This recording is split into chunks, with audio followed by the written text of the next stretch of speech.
And we begin tonight with Decision 2024, getting our first batch of results from Arizona's presidential preference election. Good evening and thanks so much for joining us for 12 News at 10. I'm Kariva Devine. I'm Mark Curtis. Tonight we can report that President Biden and former President Trump have won their respective elections in Arizona. That's not a surprise. But let's get a look at the latest results starting on the Republican side, and there is one interesting twist. Former UN ambassador and presidential candidate Nikki Haley brought in a significant number of votes tonight, winning almost 20% against Donald Trump's 76% and change. And on the Democratic side here, no surprise, President Biden won by a large margin, 89.7%, and author Marianne Williamson pulling in the next most votes, totaling 3.4%. 12 News political insider Bram Resnick is here to break it all down for us. And Bram, let's start on the Republican side. What are your initial thoughts, specifically Nikki Haley's pretty strong performance? Yeah, I'll get to that in a minute. First, a big caveat. The primary is a low turnout election with a disproportionately large number of older Arizonans casting ballots. About 6 in 10 voters are over the age of 65. So we have to be careful about drawing conclusions. That said, Nikki Haley pulling 20% of the vote against Donald Trump could be a significant protest vote.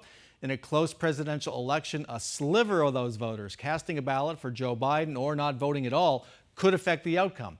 It is fair to point out that Nikki Haley dropped out of the presidential race 2 weeks after early voting began in Arizona. How many ballots were cast for Haley before she dropped out? We don't know.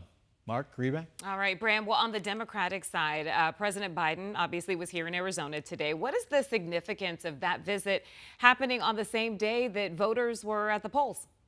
Well, Caribe, for President Biden, it was a good time to unveil a new Latino outreach program that his campaign claims far outstrips what the Trump campaign has done. Biden also made a stark plea to Latino voters. I desperately need your help. After playing with the baby, folks, I have to tell you straight up, I like you all, but I couldn't resist that little baby. President Joe Biden got straight to the point. You're the reason why, in large part, I beat Donald Trump.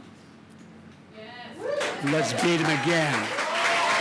In 2020, Biden beat former President Trump in Arizona by just 0.3 of a point. Another close race is likely in November, and polls show Biden is losing his grip on Latino voters nationwide. Kamala and I desperately need your help.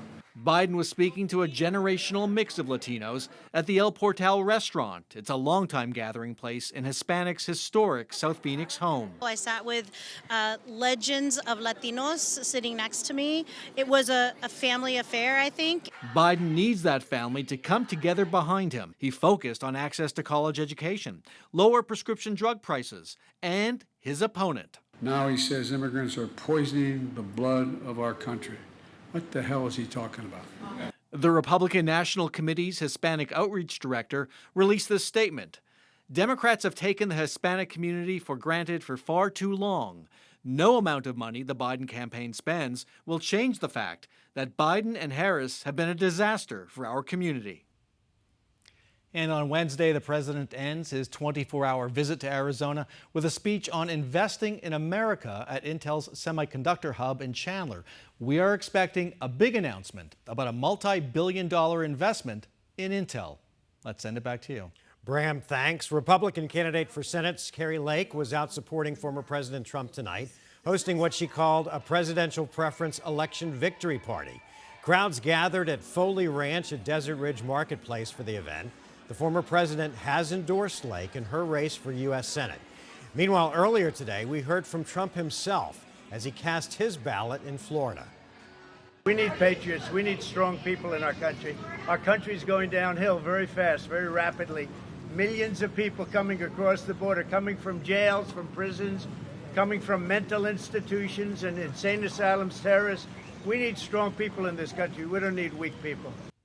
Trump cast his ballot in Palm Beach, not far from his home at Mar-a-Lago. Well, it is